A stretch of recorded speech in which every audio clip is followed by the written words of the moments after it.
अगर आप एक किसान हैं और प्रधानमंत्री किसान सम्मान निधि योजना से जुड़े हुए हैं तो कल का दिन आपके लिए बहुत बड़ा दिन था, क्योंकि प्राइम मिनिस्टर मोदी जी ने वेस्ट बंगाल से रिमोट का बटन दबाकर लगभग 9 करोड़ 44 लाख से अधिक किसानों को 18,800 करोड़ से अधिक की धनराशि को ट्रांसफर किया था। आप यहां पर स्क्रीन पर देख सकते हो, कुछ इस प्रकार से सभी किसानों को प्रधानमंत्री किसान सम्मान निधि योजना की तरफ से यह मैसेज भेजा गया था पैसा ट्रांसफर होने के बाद कि पीएम किसान सम्मान निधि योजना की 23वीं किस्त के रूप में 2,000 रुपये की सम्मान राशि आपके बैंक खाते में भेज दी गई है। आशा है इससे आपको खेती की ज़रूरतों में मदद मिलेगी। आपका नरेंद्र मोदी। इस प्रकार से सभी किसानों को गवर्नमेंट की तरफ से ये मैसेज भेजा गया है और हर बार की तरह आपको ये मैसेज प्राप्त होता है। बहुत सारे किसानों की शिकायत है कि भाई आपको किसी भी प्रकार का मैसेज नहीं मिला है और ना ही बैंक की तरफ से कोई संदेश आपको जारी हुआ है। तो देखो, मैं आपको बता दूं कि अगर आप इस बार एलिजिबल थे और आप भी 9 करोड़ 44 लाख से अधिक से ज़्यादा किसानों में शामिल थे तो डेफिनेटली ये धनराशि आपके बैंक अकाउंट में पहुँच चुकी है। अब आपका अगली किस्त का बहुत ही बेसब्री से इंतजार शुरू हो चुका होगा कि भाई अब 24वीं किस्त के बारे में कब अपडेट मिलेगी और कब जानकारी मिलेगी। धीरे धीरे आने वाले समय में इसके बारे में भी आपको इन्फॉर्मेशन मिल जाएगी कि 24वीं किस्त आपको कब और कहां से मिलेगी।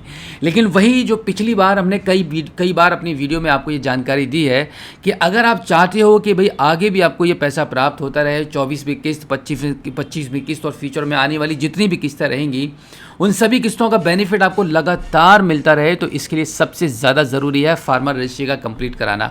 अगर आपने अभी तक अपनी फार्मर रजिस्ट्री नहीं कराई है तो जल्दी से करा लो, समय है, क्योंकि अगली आने वाली किस्त में पूरे 4 महीने बाकी हैं। 24वीं किस्त का आप अगले 10-5 दिन के बाद बहुत ही बेसब्री से इंतज़ार करने लगोगे। लेकिन अगर आपने फार्मर रजिस्ट्री नहीं कराई है तो समय रहते ज़रूर कर लेना। और हाँ, अगर आपको इस प्रकार का ये मैसेज प्राप्त हुआ है तो इस वीडियो में कमेंट करके ज़रूर बताइएगा, ताकि हमें भी आइडिया लग पाए कि भाई कितने किसानों को गवर्नमेंट की तरफ से मैसेज प्राप्त हुआ है। और फिलहाल मैं आपको बता दूं कि अगर आपकी कोई भी किस्त रुकी हुई है, जैसे कि आपको पिछली कई किस्तों का पैसा नहीं मिल रहा है, बहुत सारे किसान ऐसे हैं जिनका एफटी प्रोसीड नो अभी भी आ रहा है, जिनका KYC भी यस में हो चुका है, आधार सीडिंग भी यस में है और उनका लैंड सीडिंग भी यस में है, उसके बावजूद भी उनको सफलता नहीं मिल रही है और किस्त टाइम पर उनके बैंक अकाउंट में नहीं पहुंच रही है। और होते होते यह हुआ है कि 10-12 किस्तें भी उनकी ड्यू हो चुकी है और आप परेशान हैं कि भाई ये पैसा आपको आप कैसे मिलना शुरू हो पाएगा। तो मैं आपको बता दूँ, इसका सिर्फ एक ही रास्ता है। पहले तो प्रधानमंत्री किसान सम्मान निधि योजना की वेबसाइट पर जाकर अपने स्टेटस को चेक कर लो। स्टेटस के चेक करने पर आपको कुछ बेसिक चीज़ें पता चल जाती हैं, जैसे कि आपका आधार सीडिंग, लैंड सीडिंग, KYC, ये तीनों चीज़ें आपकी यस में है या नहीं है।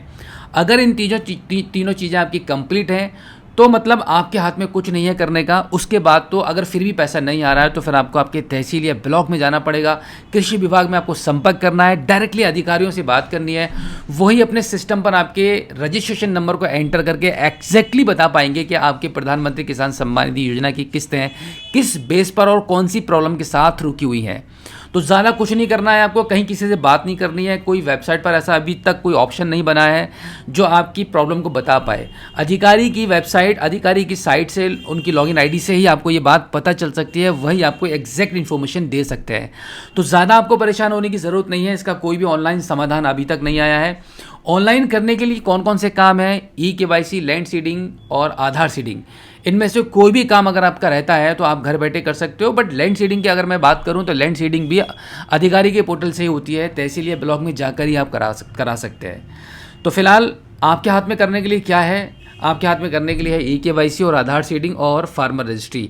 ये 3 काम ऐसे हैं जो आप घर बैठे मोबाइल फ़ोन के माध्यम से भी कर सकते हैं और आपके नज़दीकी किसी भी CSC सेंटर पर जाकर भी कर सकते हैं। तो बिल्कुल भी टेंशन मत लेना अगर आपकी किस्तें रुकी हुई हैं, अगली बार आप एलिजिबल हो सकते हो और आपको ये पैसा प्राप्त हो सकता है। बस आपको करना क्या है, आपको चले जाना है आपकी तहसील या ब्लॉक में, कृषि विभाग में संपर्क करना है, अधिकारियों से बात करनी है, वो जो समाधान बताएंगे, जैसा करने के लिए आपको बोलेंगे वो करना होगा। जो डॉक्यूमेंट, जो कागज़ आपसे मांगते हैं वो आपको देने होंगे। डेफिनेटली आप अगली किस्त में एलिजिबल हो जाओगे और आपको सारी रुकी हुई किस्तों का पैसा प्राप्त हो जाएगा। और अगर आपको 23वीं किस्त का पैसा प्राप्त हो चुका है तो इस वीडियो में कमेंट करके ज़रूर बताइएगा, हमें बहुत खुशी होगी। तो फिलहाल आज की इस वीडियो में इतना ही, मिलते हैं आपसे किसी और एक अगली वीडियो में एक नई जानकारी के साथ, एक नई अपडेट के साथ और एक नए जोश के साथ। तब तक के लिए जय हिंद।